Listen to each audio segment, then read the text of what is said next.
सदाशिव समारंभां शंकराचार्य मध्यमां अस्मदाचार्य पर्यंतां वंदे गुरुपरंपरा। वागर्थाविव संपृक्तौ वागर्थ प्रतिपत्तये जगतः पितरौ वंदे पार्वती परमेश्वरौ। नमस्सभायै नमो नमः। प्रथम आपल्या सगळ्या रसिक श्रोतृवृंदाला कालिदास दिनाच्या भावपूर्ण रसपूर्ण शुभेच्छा।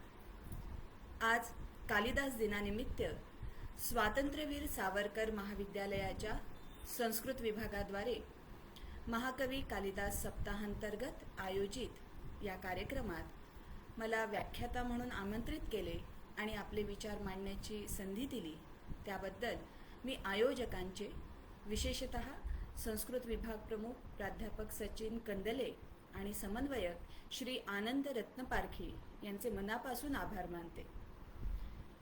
कविकुलगुरू कालिदास केवळ संस्कृतच्याच अभ्यासकांना नव्हे तर सर्व भाषिक रसिकांच्या मनोराज्यावर राज्य करणारा अनभिषिक्त कविराज होय, ज्याच्या स्मरणमात्रने प्रत्येकाच्या मनात आल्हाद, प्रणय, निसर्गप्रीती या भावभावनांचे संवेग दाटून येतात। अशा कविराज असलेल्या कालिदासाच्या साहित्यात प्रतिबिंबित स्त्री हा आजच्या व्याख्यानाचा विषय आहे। कन्या, प्रेयसी, पत्नी, माता अशा सर्व अवस्थातील स्त्री मनाची स्पंदने कालिदासाने आपल्या सिद्धहस्त लेखणीतून कशी साकारलेली किंवा कशी टिपली आहेत याचा मागोवा घेण्याचा छोटासा प्रयत्न या व्याख्यानाच्या माध्यमाने करीत आहे। कालिदासाच्या विषयी आजपर्यंत अनेक समीक्षकांनी, रसिकांनी संशोधनात्मक लिखाण व विवेचन केले आहे, पण तरीही हा कवी नित्यनूतनच राहिला। कालिदासाबाबत शेवटचा शब्द कधीच बोलला जात नाही।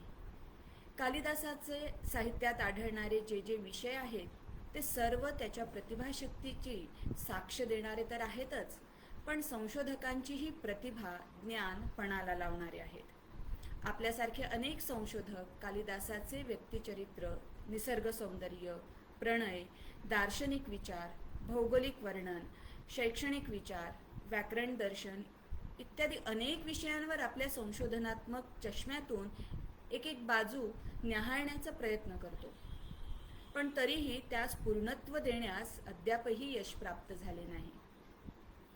स्त्री पुरुषांमधील निसर्गदत्त प्रणय भावनांचे चित्रण हा कालिदासाचा आवडता विषय आहे। यात मानवी मनाची गुंतागुंत दडलेली आहे आणि म्हणूनच या वर्णनात कलेला आव्हान आहे। प्रीतीच्या अनेक छटा कालिदासानं रेखाटल्या असल्या तरी उत्कृष्ट, समाजमान्य, श्रद्धेय असा प्रणय कालिदासानं आपल्या प्रतिभाशक्तीच्या जोरावर उत्तुंगतेवर चढविला आहे।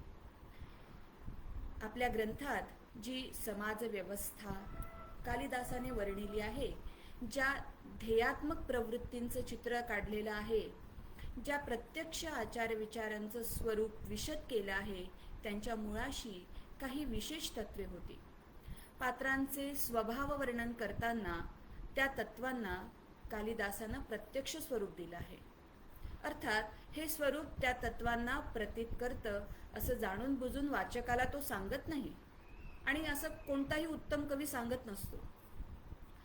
काव्य म्हणजे नीतिपाठाचा धडा नव्हे।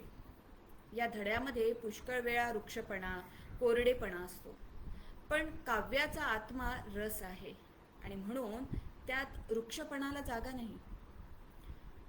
उत्तम कवितेतून उत्कृष्ट तत्वज्ञान निष्पन्न झाल्या वाचून राहत नाही। कालिदासासारखा महाकवीच्या एकेका चरणावर नीतितत्वांनी भरलेली प्रवचने देता येतील। कवी सौंदर्याची प्रतीती करून श्रेयाची आवड उत्पन्न करतो, कारण श्रेय आणि सौंदर्य ही एकरूप आहेत आणि हे सिद्ध करणे कवीचं मुख्य कौशल्य असतं। कालिदासानं राजा प्रजा, गुरु शिष्य, पिता पुत्र, ब्राह्मण क्षत्रिय, ऋषी योद्धे, स्नेही आणि मित्र, पती आणि पत्नी अशा प्रकारे परिणत समाजात उत्पन्न होणाऱ्या निरनिराळ्या संबंधांचं वर्णन केलं आहे। मुले, तरुण माणसे, प्रौढ आणि वृद्ध माणसे, स्त्रिया आणि पुरुष, काममुग्ध आणि जितेंद्रिय, भावनावश आणि ज्ञानी अशा सर्वांची वर्णनं त्यांनी केली आहे. आणि ती वाचून कवीचं अंतःकरण प्रसन्न आणि उदात्त होतं हे कळतंच. पण त्याने सूचित केलेली तत्वेही लक्षात येतात व योग्य आचरणाचा मार्ग दिसू लागतो. कालिदासाच्या या सृष्टीत एका उदात्त अशा संस्कृतीचं आणि शिक्षण पद्धतीचं निदर्शन करणाऱ्या नमुनेदार व्यक्ती आपणास भेटतात. आणि ज्या मानववंशात या व्यक्ती होऊन गेल्या आणि ज्या स्पृहणीय परंपरेचं स्वरूप त्यांची चरित्र वाचून लक्षात येतं, तो मानववंश, ती परंपरा आपल्या देशात नांदत होती हे समजून या देशाचा भूतकाळ कित्येक अज्ञानी आणि दुराग्रही माणसे सांगतात तसा दूषणीय नव्हता हेही आपणास पटतं. कालिदासाच्या साहित्याचा, कृतीचा आढावा घेतल्यास कालिदासाच्या नावावर 3 नाटकं, 2 महाकाव्य, 1 खंडकाव्य आणि वर्षातील निरनिराळ्या ऋतूंच्या वर्णनपर कवितांचा एक संग्रह प्रसिद्ध आहे. सुप्रसिद्ध मेघदूत हे कालिदासाचं खंडकाव्य होय. हे काव्य कवीच्या प्रतिभेची एक अत्यंत मनोहर प्रतिमा आहे. त्याची रचना अत्यंत मधुर आहे. मनुष्याचं अंतःकरण हेलावून टाकण्याचा विशेष गुण त्याच्या लेखणीत आहे. रघुवंशम आणि कुमारसंभवम ही त्याची 2 महाकाव्य होत. रघुवंशम हे कालिदासाच्या काव्यात सर्व प्रकारे पूर्णतेला पोहोचलेलं काव्य आहे असं म्हणणं काही वावगं ठरणार नाही. त्यातली भाषा सरणी आणि अर्थ दोन्हीही फार उत्कृष्ट आहेत आणि त्यामुळे अखिल काव्यग्रंथात त्याचे स्थान अतिशय उन्नत आहे. कालिदासानं लिहिलेली 3 नाटकं प्रसिद्ध आहेत. त्यापैकी अभिज्ञान शाकुंतलम हे अत्युत्कृष्ट असं आहे. त्याच्या मानाने मालविकाग्निमित्रम व विक्रमोर्वशीयम ही नाटकं एकंदरीत सामान्य वाटतात. अर्थात शाकुंतलाशी तुलना केली तर अगदी त्यांना सामान्यात गणण्याचे धाडस मात्र कोणी करणार नाही. आणि या 2ही नाटकांना संस्कृत वाङ्मयात चांगलं स्थान आहे यात शंका नाही. विक्रमोर्वशीयम मधील राजाच्या विरह अवस्थेचं वर्णन वाचून पुष्कळांनी माना डोलवले आहेत.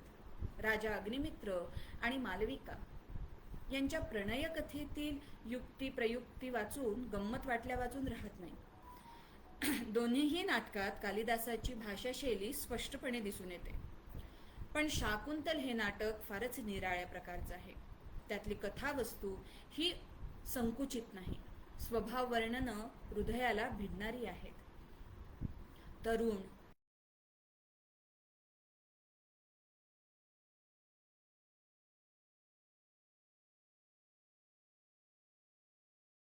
प्रगट होत असतं असं म्हणतात. तसंच त्या सौंदर्याला रसिकग्राह्य रूप चढण्याला त्याच्या ठिकाणी उत्कृष्ट अर्थाचे अधिष्ठान असणे आवश्यक आहे. कालिदासाचं या बाबतीतलं तत्व रघुवंशाच्या प्रारंभीच्या वंदनपर श्लोकात ग्रथित आहे. या श्लोकात पार्वती परमेश्वराचं वंदन केलं आहे. पार्वती परमेश्वराचे वर्णन कुमारसंभव काव्यातही कवीनं केलं आहे आणि ते अतिशय रसाळपणाने केलेलं आहे. पार्वतीचं सौंदर्य आणि शंकराचं जितेंद्रियत्व वर्णन करताना कवीची वाणी सरसतेच्या शिखरावर आरूढ झाली आहे. हे त्या काव्याच्या रसिक व मार्मिक वाचकास वेगळं सांगायची गरज नाही. पार्वती परमेश्वराला काव्यारंभी वंदन करताना रघुवंशाच्या सुरुवातीला कवी म्हणतो, वागर्थाविव संपृक्तौ वागर्थ प्रतिपत्तये जगतः पितरौ वंदे पार्वती परमेश्वरो. आजच्या व्याख्यानाची सुरुवातही मी या श्लोकाने केली आहे. वाक आणि अर्थ यांच्या निकट संबंधाला कवीनं पार्वती परमेश्वराच्या निकट संबंधाची उपमा दिली आहे. पार्वती परमेश्वर बाह्यतः 2 असले तरी वस्तुतः जसे एकरूप आहेत त्याप्रमाणे वाणी व अर्थ यांचा प्रकार आहे. आणि म्हणून काव्यात वाणीच्या ठिकाणी, शब्दांच्या ठिकाणी पार्वतीप्रमाणे सौंदर्य व मनोहारित्व पाहिजे आणि भगवान शंकराप्रमाणे विचार गांभीर्य पाहिजे. हा सिद्धांत कवीने येथे ध्वनित केला आहे. आणि वागर्थ प्रतिपत्तीचे हे गूढ लक्षात घेऊन कवी पार्वती परमेश्वरांना वंदन करून हेच मागतो की आपल्या काव्यात सुंदर शब्दरचना आणि मनाला भिडणारे अर्थवैपुल्य यांची एकरूपता असावी. कालिदासाच्या काव्यसरितेत ज्यांनी यथेच्छ विहार केला आहे त्या सर्वांच्या मते कवीने या श्लोकात प्रगट केलेली आकांक्षा खरंच उत्तम प्रकारे सफल झाली आहे. संस्कृत टीकाकारांनी काव्याचे 2 प्रकार वर्णिले आहेत. एका प्रकाराला त्यांनी द्राक्षारस पाकाची उपमा दिली आहे, तर दुसऱ्या प्रकाराला नारिकेल रसपाकाची उपमा दिली आहे. द्राक्ष तोंडात घालताच विरघळतं, परंतु नारळातील खोबरं मिळण्यापूर्वी तो फोडावा लागतो. पहिल्या प्रकारच्या कवितेत तिच्या सामान्य अर्थाचे ग्रहण ताबडतोब होते, पण दुसऱ्या प्रकारात फोड केल्याशिवाय ते होत नाही. अर्थात काव्यातील ध्वनी हा दोनही प्रकारात केवळ रसिकगम्य आहे व प्रसादयुक्तही. प्रसादयुक्त काव्यातही ध्वनी असेल तर ते काव्य उत्कृष्ट होईलच यात शंका नाही. स्त्रियांविषयीचा कालिदासाचा दृष्टिकोन उदात्त होता याबाबत दुमत नाही. स्त्रियांच्या संबंधी कालिदासीय वाङ्मयात कसली परिस्थिती दिसून येते, पुरुषांची व स्त्रियांची वागण्याची पद्धत काय होती, स्त्रिया पुरुषांशी कशा वागत आणि समाजात त्यांना काय स्थान होते, या गोष्टी पाहण्यासारख्या आहेत. सध्या समाजात स्त्रियांना दर्जा काय असावा यासंबंधी पुष्कळ चर्चा वाचावयास मिळते, ऐकावयास मिळते. कालिदासाची स्त्रीविषयक वर्णनं वाचली की प्राचीन संस्कृतीत स्त्रियांचे स्थान मानाचे होते असे वाटते. नुसते वाटत नाही, खात्री पटते. अर्थात कालिदासानं त्या काळची सामाजिक परिस्थिती लपविलेली नाही. बहुपत्नीत्व होते तसे त्याने दाखविले पण आहे. उपपन्ना ही दारेषु प्रभुता सर्वतोमुखी अशी वाक्ये किंवा इंद्रियार्थ असे शब्दप्रयोग त्याच्या काव्यात आपल्याला आढळतात व त्यामुळे त्यावेळच्या परिस्थितीचा बोधही होतो. परंतु त्याला स्त्रियांबद्दल आदर आहे, कौतुक आहे, दाक्षिण्य आहे हे त्याच्या बारीक सारीक वर्णनातून सुद्धा पदोपदी आपल्याला आढळतं. पत्नी या शब्दाला त्यानं फार महत्त्व दिलं आहे. पत्नीचा दर्जा थोर आहे असे वाक्य महाजनांच्या मुखातून त्यांनी वदवून घेतले आहेत. पत्नीबद्दल अनादर दाखविणाऱ्यांवर त्याने ताशेरे ओढले आहेत. दुष्यंत राजा जेव्हा शकुंतलेचा धिक्कार करतो आणि तिच्याविषयी अपमानकारक भाषा वापरू लागतो त्यावेळी ऋषिकुमार त्याची तेथल्या तेथे हजेरी घेतो आणि ही हजेरी घेताना तो बालमुनी भिडभाड काही ठेवत नाही. गावातील कंडी ऐकून राम जेव्हा सीतेचा त्याग करतो तेव्हा आद्यकवी महर्षी वाल्मिकी अगदी स्पष्ट शब्दात रामाच्या त्या कृत्याबद्दल नापसंती दर्शवितात. कुमारसंभवममध्ये शंकराने स्मरण केल्यावरून जेव्हा सप्तर्षी त्यांच्या दर्शनाला जातात तेव्हा ते वसिष्ठ पत्नी अरुंधतीलाही बरोबर नेतात आणि अरुंधतीला ते ऋषी किती आदराने वागवितात हे पाहून शंकराला गृहस्थाश्रम स्पृहणीय वाटतो. रघुवंशामध्ये दिलीप राजा आपल्या सुदक्षिणा राणीला अतिशय प्रेमाने व आदराने वागवितो. तो तिला रथातून खाली उतरवतो. घोर तपश्चर्या करताना तिला कोणताही त्रास होऊ नये म्हणून तो जपतो. त्याला गुरुचीही तशीच आज्ञा असते. पुत्रप्राप्तीसाठी तपश्चर्या दोहोंबद्दल राजाच करतो. अजराजाची पत्नी मृत्यू पावते तेव्हा तो अतिशय शोक करतो व केवळ मुलाच्या पालनासाठी म्हणून जगतो. पण मुलगा मोठा होताच तो अग्निप्रवेश करतो. अजविलाप हे करुण रसाचे अतिशय मनोरम उदाहरण आहे. आपल्या पत्नीचे वर्णन करताना अज म्हणतो, गृहिणी सचिवः सखी मिथः प्रिय शिष्या ललिते कलाविधौ करुणा विमुखेन मृत्युना हरता त्वां वद किं न मे हृत. अर्थात गृहिणी, सल्लामसलत देणारी, एकांतातील प्रिया, ललित कलातील शिष्या अशा तुला निष्करुण मृत्यूने ओढून नेल्यावर माझा आणखी काय घात व्हायचा तो राहिला, असा प्रश्न अज विचारतो.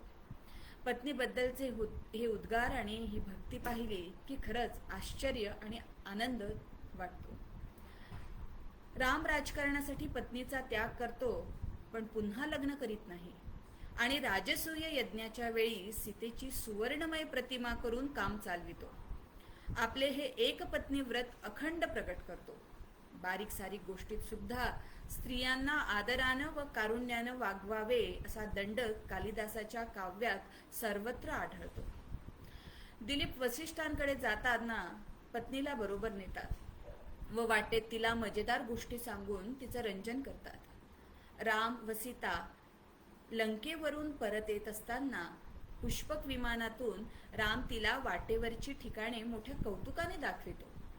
रघुवंशात सैन्याच्या छावणीत एक हत्ती उधळतो व सर्वत्र धांदल होते.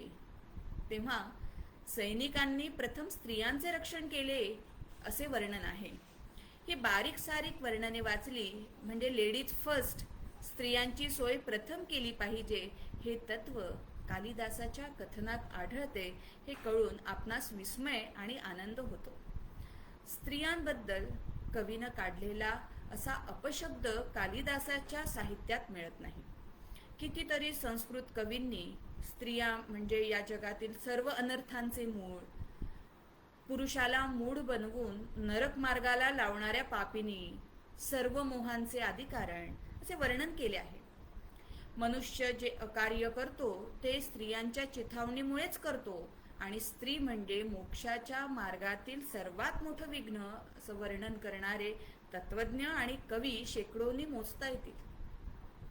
या मंडळींकडे पाहून कालिदासाचं काव्य वाचलं तर त्यांच्या दृष्टिकोनातील तफावत आपल्याला जाणवते. स्त्रियांबद्दल कालिदासाचा आदर अगदी मनापासून आहे. उत्तम पत्नी असणे म्हणजे स्वर्ग सुखाची प्राप्ती होणे असे तो म्हणतो. इहलोकातील व्यक्तींसाठी स्वर्गाची पात्रता स्त्रीमुळेच प्राप्त होते असे कालिदासाचं मत आहे. अर्थात स्त्रियांचा अपमान जेव्हा जेव्हा होतो तो अपमान करणाऱ्यांचा विरोध तो स्पष्ट शब्दाने करतो. स्त्रियांबद्दल कालिदासाची ही उदात्त दृष्टी थोडी जरी सध्याच्या पुरुषवर्गात आली तरी स्त्रियांची स्थिती पुष्कळशी सुधारेल. समाजात स्त्रियांवर होणारे अत्याचार अन्याय कमी होतील असे म्हणणे चुकीचे ठरणार नाही. कालिदासाच्या काव्यसृष्टीत स्त्री ही माता, पत्नी, कन्या या सर्व नात्यात आदरणीय मानलेली आहे. आर्य संस्कृतीत स्त्रियांबद्दल आदरभाव होता असे आपण मान्य केले पाहिजे. कालिदासाची साक्ष या बाबतीत आपण निर्णायक समजली पाहिजे. आता आपल्या समाजाची ही दृष्टी पार बदलवून दूषित कसकशी होत गेली आणि शेवटी तिचं पर्यवसान स्त्रियांबद्दल अत्यंत द्वेषबुद्धीत किंवा मत्सर बुद्धीत कसे झाले याचा शोध इतिहासाच्या पंडितांनी लावावा. कालिदासाच्या कल्पना आणि ध्येय यांच्या रमणीय सृष्टीत स्त्रीचे फार उन्नत स्थान आहे हे आपण जाणतो आणि म्हणून कालिदासाला आपण हिंदूंचा राष्ट्रीय कवी म्हणतो. आर्य संस्कृतीचे ध्येयबुद्धीचे खरे स्वरूप त्याच्या काव्यात आपल्याला सर्वत्र पाहावयास मिळते. या विवेचनावरून मात्र असा गैरसमज करून घेऊ नये की कालिदास स्त्रियांचे दोष दाखवितच नाही असा याचा अर्थ नव्हे. जेथे जिथे प्रमाद होतो तेथे तेथे आपला कवी ते स्पष्ट शब्दांनी दाखवितो, त्यांना दूषणही देतो. बहुतेक वेळी हे कार्य कवी व्यंजनेने साधतो ही त्याची कुशलता. शकुंतलेनं कोणालाही न कळविता राजाशी गांधर्व विवाह केला व या अज्ञात विवाहामुळे ती भाबडी पोर गोत्यात आली. तेव्हा तिचा धर्मबंधू कण्वशिष्य अतः परीक्षम कर्तव्यम विशेषात संगतम ब्रह असे तिला राजसभेत खडखडीतपणे सांगतो. पण ज्यावेळी दुष्यंत शकुंतलेबद्दल भलतसलत बोलू लागतो व स्त्रीजात केवढी लबाड आहे म्हणून व्याख्यान देऊ लागतो त्यावेळी तोच बंधू आपल्या बहिणीची कड घेतो आणि दुष्यंताला त्याच्या भर दरबारात ऐकवतो. आजन्मः शाठ्यम अशिक्षितो यह तस्य अप्रमाणम वचनम जनस्य परातिसंधानम अधीयते यैहि विद्येति ते संतु किलाप्त वाच. जिला जन्मापासून लबाडी माहीत नाही तिचं म्हणणं खोटं आणि लोकांना फसविण्याचा ज्यांनी विद्या म्हणून अभ्यास केला आहे त्यांचं म्हणणं खरं मानायचं की काय असे स्पष्टपणे सांगतो. याप्रमाणे व्यवहारातील खाचखळगे कालिदासाने आपल्या साहित्यात दाखविले आहे. या महाकवीचा विशेष म्हणजे त्याने सुंदर आणि सुदृढ अशी ध्येय निदर्शक व्यक्तिचित्रे वाचकांपुढे ठेवली आहेत. श्रुतं दृष्टं स्पृष्टं श्रुतं दृष्टं स्पृष्टं स्मृतमपि नृणान् आह्लादजननं न रत्नं स्त्रिभ्यो अन्यत् क्वचिदपि कृतं लोकपतिना तदर्थं धर्मार्थो विभववर सौख्यानि च ततो गृहे लक्ष्म्यो मान्यः सततमबला मानविभवैः. कालिदासानं स्त्रियांची जी चित्र आपल्या काव्य नाटकातून काढलेली आहेत ती जगातील कोणत्याही महाकवीच्या स्त्री चित्रांप्रमाणेच मनोहर आणि आकर्षक आहेत. परंतु आर्य संस्कृतीच्या दृष्टीने या चित्रात काही विशेष आकर्षकता आहे ही गोष्ट त्यांच्या निरनिराळ्या प्रकारांनी अभ्यास केल्यावर आपल्या लक्षात येते. स्त्रियांबद्दलची कालिदासाची दृष्टी एक प्रकारे आश्चर्यकारक आहे. त्याच्या ठिकाणी स्त्रियांबद्दल अतिशय दाक्षिण्य आहे. साध्या वर्णनात सुद्धा स्त्रियांशी वागण्याचे जे परिपाठ त्याने आपल्या साहित्यात दर्शविले आहेत ते त्या काळच्या समाजाच्या परिप्रेक्ष्यात विशेष लक्षात ठेवण्यासारखे आहेत. राजाने रथातून उतरून नंतर पत्नीला उतरवून घेणे, छावणीत हत्ती बेफाम सुटला असताना सैनिकांनी प्रथम स्त्रियांच्या रक्षणाची व्यवस्था करणे, रामचंद्राने सीतेचा त्याग केल्यावर वाल्मिकी सारख्या परमपूज्य महर्षीच्या मुखाने रामचंद्राच्या वागण्याचा स्पष्ट निषेध दर्शित करणे, शकुंतलेसारख्या बालिकेवर आग पाखडण्याचा पौरुषेय पराक्रम दुष्यंताने केल्यावर कण्व शिष्याच्या मुखाने त्याची कानउघडणी करणे, पार्वतीसारख्या कन्येला योग्य वरप्राप्ती व्हावी म्हणून तिच्या मातापित्यांनी तदर्थ घोर तपश्चर्येला अनुमोदन देणे, शकुंतलेबद्दल दृष्टी साफ झाल्यानंतर दुष्यंताला तिच्या पायावर डोके ठेवून क्षमा मागावयास लावणे आणि अरुंधतीचे वर्णन करताना धर्मपत्नीचे अलोट कौतुक करणे व यक्षाच्या मुखातून आपल्या पत्नीबद्दल उदार आणि मनाला भिडणारे असे उद्गार घालणे हे घालताना स्त्री विशिष्ट नाजूकपणाचे चित्र मोठ्या कुशलतेनं रंगविलं आहे. हे सर्व लक्षात घेतले म्हणजे स्त्रियांच्या वर्णनात अशी दृष्टी ठेवणारा, त्यांची अशी चित्र रंगविणारा कालिदास हा प्राचीन कालीन सनातनी विचारांचा नसून अगदी आधुनिक विचारांचा आहे अशी खात्री व्हायला लागते. कालिदासानं स्त्रियांची वर्णनं निरनिराळ्या परिस्थितीतील केली आहे. अभिज्ञान शाकुंतलम नाटकात कुमारिका, पत्नी आणि माता या स्त्रियांच्या तीनही अवस्था एका विशिष्ट पार्श्वभूमीवर कवीने चित्रित केल्या आहेत.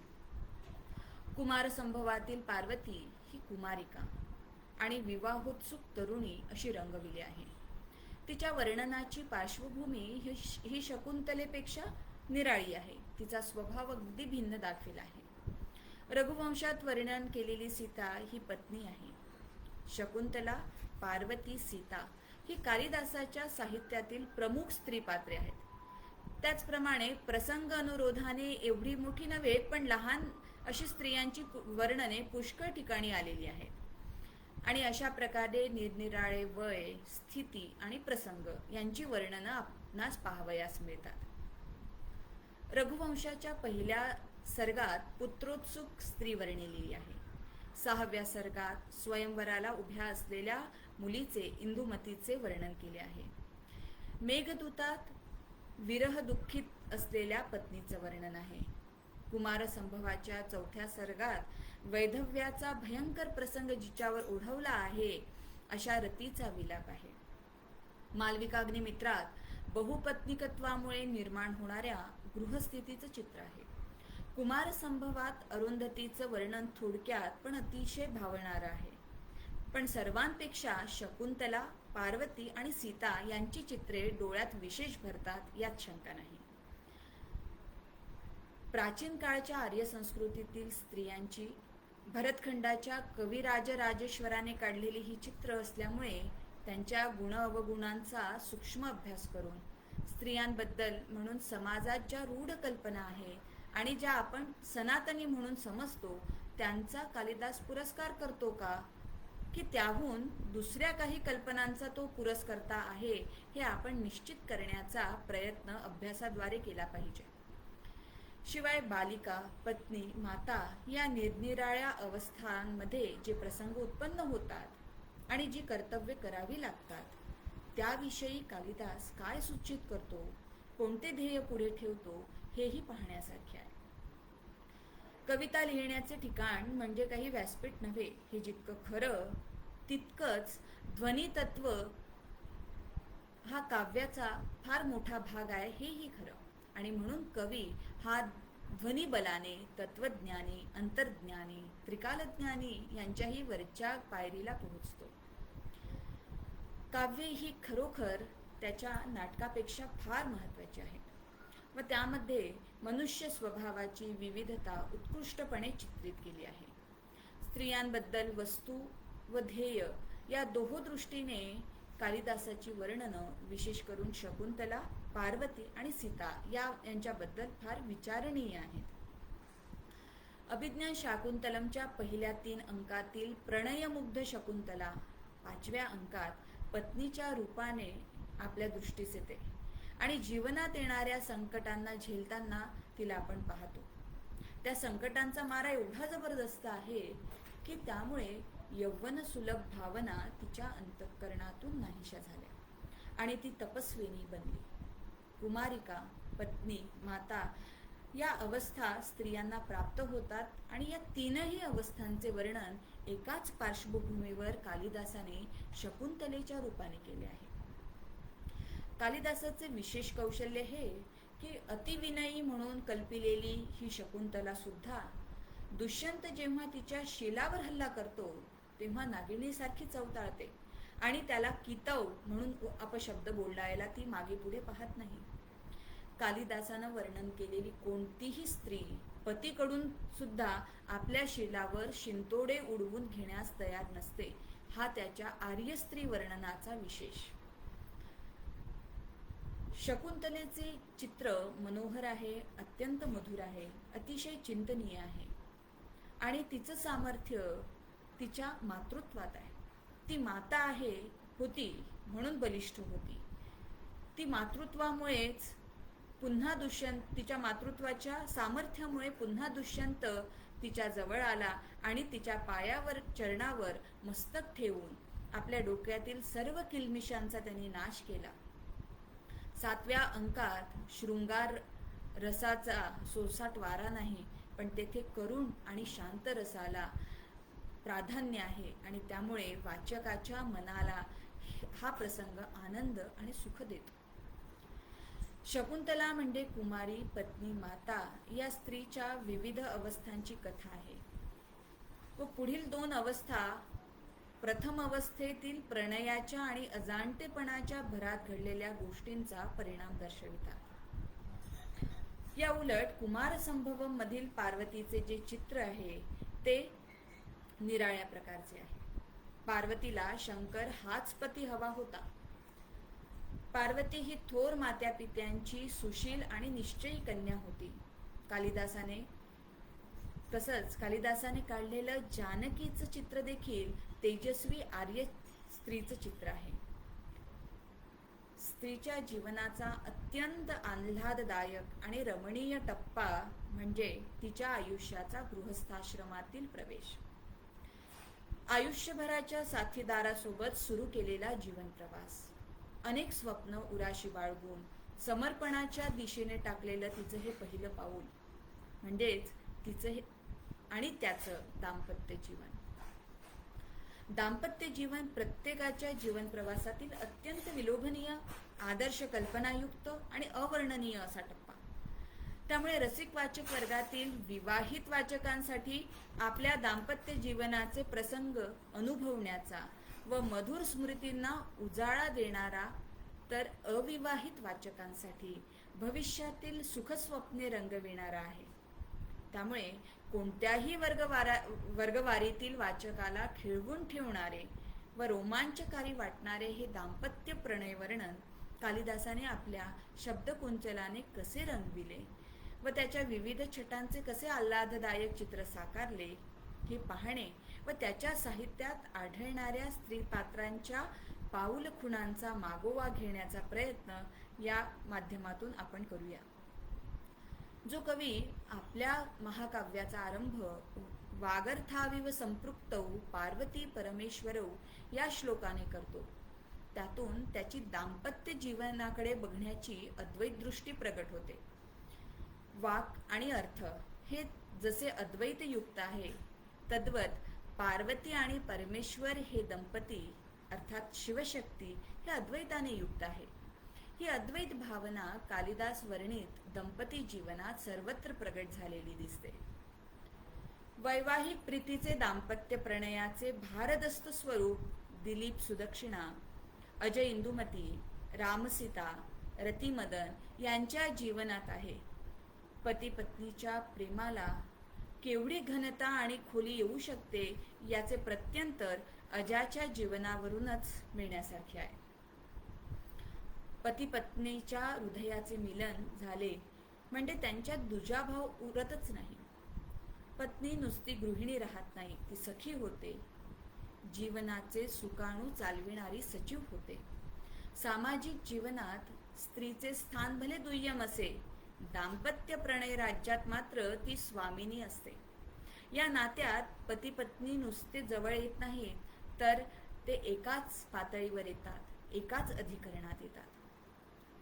कालिदासाच्या साहित्यातील जवळपास सर्व नायक विवाहित आहेत व राम वगळता अन्य सर्व नायक तत्कालीन समाजरूढ बहुपत्नीवादी आहेत.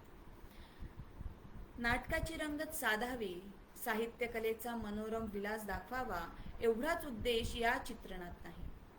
स्त्रीची अनुमती, तिचा प्रेमाचा प्रतिसाद ही प्रेमसाफल्याची एक महत्त्वाची कसोटी कालिदासानं मानली आहे.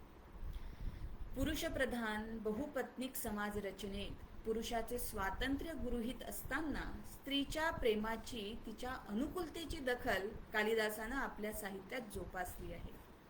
सामाजिकदृष्ट्या उपेक्षित असलेल्या स्त्रीला प्रेमाच्या राज्यात तरी न्याय मिळावा असा कलात्मक उद्देश असला पाहिजे यात शंका नाही. पती आणि पत्नी यांना परस्परांबद्दल वाटणारं प्रेम इतरांच्या उत्तेजना व आश्वासनांवर न विसंबता परस्परांच्या समोर स्पष्ट शब्दात व्यक्त होते, तेव्हाच त्यांच्या विवाहाचा प्रथम सोपान सिद्ध होतो. परस्पर प्रेम अभिव्यक्तीचे हे प्रसंग कालिदासानं अत्यंत भावपूर्णतेनं आणि काव्यमय सौंदर्यानं व्यक्त केला आहे. बहुपत्नीत्वाच्या वातावरणात विवाहित राणींचं काय असा एक प्रश्न अपरिहार्य आहेच. कोणत्याही स्त्रीला आपल्या नवऱ्याचे प्रेम संक्रांत व्हावे आणि आपल्या प्रेमावर संक्रांत यावी हे रुचणारे नाही. मात्र तत्कालीन परिस्थितीत ज्या गोष्टीला उपाय नव्हता त्यातही कालिदासानं समंजस वृत्तीचा उपदेश केला आहे. ते गुरुप्रिय सखी वृत्तीम सपत्नीजने अशा शब्दात कण्वांच्या मुखाने वदविला आहे. याविषयी अनअनुभवी वयाने कमी असलेल्या ज्या राण्या जळफळाट करतात हे इरावती, हंसपदिका यांच्या प्रत्यक्ष अप्रत्यक्ष वर्तनात दिसते. तर अनुभवी राण्या ही अगतिकता आपला आब राखून स्वीकारतात हे धारिणी, औशिनरी, वसुमती यांच्या उदाहरणावरून दिसते. परिस्थितीला तोडगा नसल्याने कौटुंबिक जीवनाचा आनंद गढूळ करण्यापेक्षा तडजोड करून इतरांच्या बरोबर आपले सुख साधावे अशी व्यावहारिक दृष्टी कालिदासाची आहे. मात्र यात पुरुषाच्या वर्तनाचा एक विशेष ग्वाही प्रगट करून विवाहित स्त्रीची मानहानी होणार नाही असे चित्रण कालिदासाने केले आहे. नैतिक मूल्यांच्या जोडीला कालिदासाने दुसरी जी गोष्ट केली ती नायकाचे आपल्या पत्नीशी वर्तन अत्यंत दाक्षिण्याचे, आदराचे, तिच्या भावनेची कदर करण्याचे असते असे दाखविले आहे. पुरुषी अधिकार समाजाने दिलेले असताना आणि पुरुषी अहंकार कायम असताना स्वस्त्रीचे पाय धरून तिची क्षमा मागायला तरी मनाचा केवढे मोठेपणा लागतो तो कालिदासाच्या नायकामध्ये आहे. चार चौघात किंवा एकांतामध्येही हे नायक पत्नीचा अवमान करीत नाही. तिच्यावरून मन उडाले आहे हे स्वच्छ असतानाही त्यांच्या आदर्शील वागणुकीत कुठेच फरक पडत नाही. कालिदासाचे हे चित्रण तत्कालीन पार्श्वभूमीवर समजून घेतल्यास बहुपत्नीत्वाच्या कोंडीतून वाट काढून नेहमीच्या व्यवहारात का होईना पण स्त्रीचा मान राखला जावा आणि स्त्रीला तेवढा तरी मान मिळावा असा कालिदासाचा प्रयत्न लक्षात येतो. कालिदासाच्या साहित्यात बहुपत्नीत्वाच्या पार्श्वभूमीवर नायकाच्या विरह यातना हे त्याच्या शाश्वत अबाधित प्रेमाचं नायिकेला मिळालेलं आश्वासन आहे. पुरुषप्रधान विषम समाज रचनेत अन्याय केलेल्या स्त्री हृदयाला कवीने कलेने दिलेला हा न्याय आहे. इंदुमतीच्या चिरविरहाने अजाची वेदना मृत्यूपाशीच थांबते. अज सुज्ञ नाही असे नाही. वसिष्ठांचे जीवन मरण्याचे तत्वज्ञान त्याला कळत नव्हते असेही नाही. पण त्याचे इंदुमतीवरील प्रेमच इतके उत्कट आहे की तिच्या वाचून त्याला जिवंत राहणेच शक्य नाही. दशरथ मोठा होईपर्यंत जरी त्यांनी धैर्य धरले तरी मृत्यूची वाट पाहायला तो तयार नव्हता. अजाची आत्महत्या हे संस्कृत साहित्यातील अपवादभूत उदाहरण म्हणावयास हवे. पत्नी प्रेमाची ही साक्ष कालिदासाने मुद्दाम नोंदवून ठेवली आहे. उर्वशीच्या विरहाने पुरुरव्याला जो मानसिक आघात होतो त्यात त्याच्या मनाचा तोल हरवतो. पत्नीच्या विरहाने वेडा झालेल्या पुरुरवाच्या यातना आणि या यातनांमधून ओथंबणारे त्याचे उर्वशीवरील प्रेम उर्वशीला प्रत्यक्ष प्रमाणाने अंतःकरण प्रत्यक्ष झाले आहे. पतीच्या संतत प्रेमाची साक्ष अशी प्रत्यक्ष मिळाल्यावरच ह्या दंपतीच्या पुनर्मिलनाचा आनंद सजला आहे आणि तो स्थिरावला आहे. शकुंतला मात्र इतकी भाग्यशाली नाही. कालिदासाच्या नाट्यरचनेत दुष्यंताच्या विरह यातना आणि शकुंतलाला परत मिळण्याची काही आशा नसतानाही तिच्यावरच टिकून राहिलेलं त्याचं प्रेम शकुंतलेला प्रत्यक्ष पाहावयास मिळत नाही. पण सानुमती तिच्या यातना आणि प्रेम अगदी दुष्यंताच्या पाठीशी राहून पाहते. सानुमतीने सांगितलेली हकीकत शकुंतलेला आप्तवाक्य वाटायला हरकत नाही. अर्थात शब्दप्रमाणाने शकुंतलेस दुष्यंताचे प्रेम ज्ञात होते. पण या प्रसंगातील कलात्मक उणीव दूर करण्यासाठीच शाकुंतलातील पुनर्मिलनाचे दृश्य कालिदासाने विशेष छटांनी रंगविले आहे. पृथ्वीचा हा सम्राट, इंद्राचा सखा, अभूतपूर्व विजय संपादन करून आलेला, इंद्राने अपूर्व रीतीने गौरविलेला हा वीर शकुंतलेच्या पायाशी पडून तिची क्षमा मागतो. शकुंतलेचा अव्हेर त्याने जाणून बुजून केला नसतानाही, प्रत्याख्यानाला तो जबाबदार नसतानाही आणि गहिवरलेल्या खूप दुःख भोगलेल्या शकुंतलेचे अश्रू आपल्या हाताने पुसतो. पतीने भरल्या अंतःकरणाने क्षमा मागावी आणि आपल्या हाताने तिचे अश्रू पुसावे. या आनंदाच्या क्षणासाठी कोणतीही स्त्री वाटेल त्या यातना भोगायला जीव ओवाळून टाकायला तयार होईल यात शंका नाही.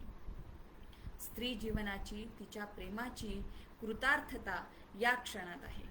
कालिदासाने हा क्षण साकार केला, हा त्याच्या कलेचा विजय आहे. शाश्वत प्रेमाच्या आश्वासनाने घडलेल्या या पुनर्मिलनात स्त्री जीवनाची विषमता आणि तिच्यावर होणारा सामाजिक अन्याय यांचे परिमार्जन आहे. कालिदासाच्या विचाराने नव्हे तरी त्याच्या कलेने स्त्री हृदयाला न्याय दिला असे विधान यासाठीच आपण करू शकतो. कालिदासाच्या या प्रगल्भ विचारांची, काव्यशैलीची छाप भवभूतीच्याही साहित्यावर आपल्याला पडल्याचं प्रकर्षानं जाणवतं. विशेषतः कालिदास वर्णित दाम्पत्य जीवन याचा विचार भवभूतीला अधिक प्रभावी वाटला असावा आणि म्हणूनच आपल्या साहित्य कृतीमध्ये भवभूतीने कालिदास वर्णित दाम्पत्य जीवनाचे अनुकरण करण्याचा प्रयत्न केला असावा. पूर्वी जसं आपण वागार्थाविव संपृक्तो असे म्हटले, त्यात कालिदासाने दाम्पत्य जीवनातील अद्वैताचे वर्णन केले आहे. तसे भवभूतीनेही उत्तर रामचरितम मध्ये अद्वैत सुख दुःख योहो अनुगुणम सर्वासु अवस्थासु या श्लोकाच्या निमित्ताने केले आहे. पती पत्नी केवळ सुख दुःखातच नाही तर सर्व अवस्थांमध्येही अद्वैतानेच युक्त असतात. त्यामुळे परस्परांचे विश्रांती स्थान होतात. तारुण्यातच नाही तर वार्धक्यातही याची गोडी कमी होत नाही. जे परिपूर्ण स्नेहाने अवशिष्ट असते असे दाम्पत्य जीवनाचे अनुपम प्रेम कालिदासानं अद्वैत रसानं युक्त ठेवलं आहे. विरहानंतर पुन्हा दाम्पत्य जीवनातील पूर्ण विकसित प्रणयाचं वर्णनही कालिदासानं केलं आहे. दीर्घ विरहानंतर एकत्र आलेल्या पती पत्नींचं पुनर्मिलन स्वर्गीय म्हटलं आहे. विरहानं प्रेमाची कसोटी होते, उत्कटता वाढते. पती पत्नी एकमेकांना अधिक यथार्थपणे जाणवू शकतात. या जाणीवेतूनच ते अधिक जवळ येतात. त्यांच्या एकमेकांविषयीचा जिव्हाळा हा केवळ शारीरिक गरजेपुरता मर्यादित न राहता त्याला समग्र जीवनाची बैठक लागते. एकमेकात मिळून गेलेले ते खरे जीवनाचे जोडीदार होतात. दाम्पत्य जीवनातील एक अत्यंत सुखद मनोहारी टप्पा म्हणजे अपत्य प्राप्ती. अपत्य हे स्त्री पुरुष प्रीतीचं फळ आहे. मात्या पित्यांची प्रीती विभक्त करून टाकणारे पण विभक्त करूनही परस्परांचे प्रेम वाढविणारे अशी ही अपत्य प्राप्ती. प्रेमाची व्याप्ती जीवनाशी आहे आणि जीवनाची विविधता प्रेमात प्रतिबिंबित झाल्याशिवाय राहत नाही. पित्याचे वात्सल्य आणि मातेचे अपत्य प्रेम ही सुद्धा त्यातील एक छटा आहे. कालिदासानं हे मर्म जाणूनच शृंगाराला कारुण्याचीही झालर लावण्यासाठी अपत्यहीन दाम्पत्य जीवनाचे चित्र आपल्या साहित्यात रेखाटले आहे. रघुवंशातले दिलीप, दशरथ, विक्रमोर्वशीयम मधील पुरुरवा, शाकुंतलातील दुष्यंत हे राजे निपुत्रिक होते. पुरुषी मनात अपत्यहीनतेची व्यथा अंतर्यामी दडलेली असते. स्त्रीचे मन या व्यथेने कासावीस होते, मात्र केव्हा तरी ही व्यथा उचंबळून येते आणि मग पुरुषही हादरतो. या दाम्पत्य जीवनातील भावनिक द्वंद्वांचे वर्णन आपल्याला कालिदासाच्या साहित्यात ठिकठिकाणी आढळते. तसेच अपत्य प्राप्तीचा सुखद हृदयस्पर्शी सोहळाही तेवढ्याच तन्मयतेने कालिदासाने वर्णिला आहे. दिलीप आणि सुदक्षिणा मनोमनी अतृप्त आहेत, विव्हल आहेत आणि रघुचा जन्म झाल्यावर त्यांच्या आनंदाला पारावार उरत नाही. थोरांना वाकून नमस्कार करणारी रघुची बालमूर्ती दिलीपाचे आनंद निधान व्हावे आणि त्याला मांडीवर घेतल्यावर त्याचे शरीर अमृतरसाने न्हावून निघाल्यासारखे व्हावे असं सुंदर वर्णन रघुवंशामध्ये आपल्याला प्राप्त होते. अपत्य सुखाला वंचित असलेल्या दुष्यंतालाही सर्व दमनास पाहून हाच अनुभव येतो. अपत्य सुख हा आनंद दाम्पत्य जीवनाला धन्यता प्रदान करणारा आहे, पूर्णता प्रदान करणारा आहे आणि त्याचं सुंदर विवेचन कालिदासाच्या साहित्यात आपल्याला वाचावयास मिळतं. सर्व दमनाची बालक्रीडा पाहण्यात दुष्यंत जसा हरखून जातो तशीच काहीशी अवस्था विद्याधर दारिकेची स्वयंमग्न क्रीडा पाहण्यात पुरुरव्याची झाली. अपत्याबद्दलचा मातेचा आनंद तर अवर्णनीयच असतो. अपत्य प्रेमाची शिकवणूक स्त्रीच्या रक्तातच असते. मानव जीवनाचे संकेत नियम लागू नसलेली अप्सरा उर्वशी देखील आयुला पाहताच गहिवरून येते आणि तिला पान्हा फुटतो. अपत्य ही दाम्पत्य जीवनाची कृतार्थता. आसक्तीमधून वात्सल्य फुलले नाही तर जीवनाला पूर्तता येणार नाही. कालिदासाच्या साहित्यात उपभोग प्रधान यौवनालाही जसे स्थान आहे त्याचप्रमाणे जीवनाचा समतोल उपभोग हा त्याच्या तात्विक निष्ठेचा भाग आहे. गीतेमध्ये श्रीकृष्णाने धर्म अविरुद्धो भूतेषु कामो अस्मि भरतर्षभा असं 7व्या अध्यायात म्हटलेलंच आहे. 10व्या अध्यायामध्ये प्रजनश्चाप्स्मी कंदर्पः असे दिव्य विभूतींचं वर्णन केलं आहे. कालिदासाने वर्णिलेली ही दाम्पत्य प्रीती आणि त्याविषयीचं तत्वज्ञान या निष्ठेवरच उभं आहे. दाम्पत्यांचा हा प्रणय केवळ शारीरिक सुखाची पूर्ती नाही, सृजनाबरोबर सामर्थ्य देणारी ती उर्मी आहे. सर्व जीवन व्यापून टाकणारी, जीवनाची खोली आणि उंची प्रत्ययाला आणून देणारी प्रणयाखेरीज दुसरी भावना नाही. दाम्पत्य जीवनातील हा परिपक्व प्रणय पत्नीला पृथ्वीचे औदार्य बहाल करतो आणि तिला सर्वसहा बनवतो. आणि हा प्रणयच पतीला पराक्रमाची हरपून टाकण्याची प्रक्रिया आहे. खरं तर दोहोंचा आनंद देहभान हरविणारा आहे, हेच खरं. कालिदास वर्णित हे दाम्पत्य जीवन निहाळल्यास असं दर्शन घडतं की ज्यात अंतःपुरातील हेवे दावे, आरोप प्रत्यारोप असले तरी स्निग्धता आहे. त्यात अलकानगरीची स्वप्नील रम्यता आहे, हिमालयाची भव्यता आणि पवित्रता आहे. येथे आश्रमाची निरागस पण निर्भय शांती आहे आणि स्वर्गधरेच्या मिलनामधला उन्मादकारी आवेग आणि या आवेगानंतर सजणारी निवृत्तीही आहे. अशा विविध छटांनी सजलेले स्त्रीजीवन कालिदासानं आपल्या शब्दकुंचलाने रंगविलं. समर्पण, त्याग, प्रीती, वात्सल्य, शृंगार आदी रंगांनी ते रंगवून अत्यंत मनमोहक रीतीने आपल्या साहित्याच्या माध्यमातून अजरामर केलं. हीच कालिदासाची श्रेष्ठता.